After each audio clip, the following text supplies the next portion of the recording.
m'appelle Cynthia, je suis la gérante de Splendeur d'Afrique, une boutique d'artisanat de cosmétiques naturels et épicerie fine à Bordeaux, dans le quartier de Saint-Augustin. Alors je propose des différents produits qui viennent de plusieurs pays d'Afrique, mais aussi en France.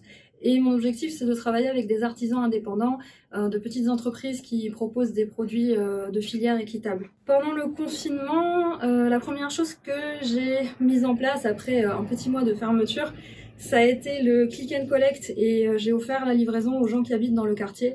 J'ai aussi boosté les ventes en ligne sur le site internet qui dormait depuis quelques mois. J'ai commencé des collaborations avec des créatrices indépendantes de la région qui se sont vues fermer leur atelier et donc ça leur a permis en fait d'exposer leurs articles dans la boutique. Moi, ça m'a permis de renouveler un stock parce que avec la fermeture des frontières, je n'ai pas pu me réapprovisionner comme j'avais prévu. Depuis quelques semaines, j'ai commencé une activité de service de colis pour me faire connaître un peu plus, et c'est vrai que là j'ai réussi à diversifier un peu ma clientèle parce que beaucoup de gens du quartier qui ne connaissaient pas la boutique se sont fait livrer ici et du coup commencent à y penser pour faire des petits cadeaux par exemple. Ça anime un peu. Toujours dans l'esprit de collaboration avec des artisans, des créatrices, des indépendants, on a décidé d'organiser avec une de mes collègues un marché de Noël directement à la boutique pour permettre à tous ces indépendants en fait qui n'ont pas pu travailler cet été, qui pourront pas travailler à la fin de l'année à cause de la fermeture des marchés et des festivals, de pouvoir présenter leurs produits et avoir un minimum d'activité à Noël. Donc je vais en quelque sorte leur prêter un espace dans la boutique.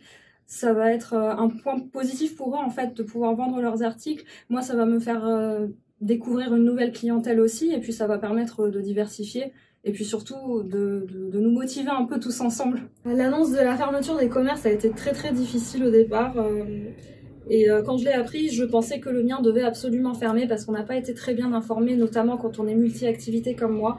Et c'est grâce notamment à une publication complètement par hasard que j'ai découverte sur un groupe Facebook d'aide, de soutien de la CCI de Bordeaux, que j'ai appris qu'ayant une partie épicerie fine, j'avais le droit d'ouvrir parce que ce sont des produits de première nécessité. Et j'ai dû, voilà, ces derniers mois, revoir ma façon de travailler. Mais voilà, l'aspect positif, c'est que j'ai fait plein de nouvelles rencontres d'indépendants. J'ai découvert des petites entreprises, des TPE, des entreprises familiales. Donc, quelque part, il y a toujours quelque chose de positif qui ressort de ces expériences. Et j'espère que vous aurez le plaisir de venir découvrir la boutique et notamment les artisans indépendants qui travaillent et qui font qu'on est là aujourd'hui.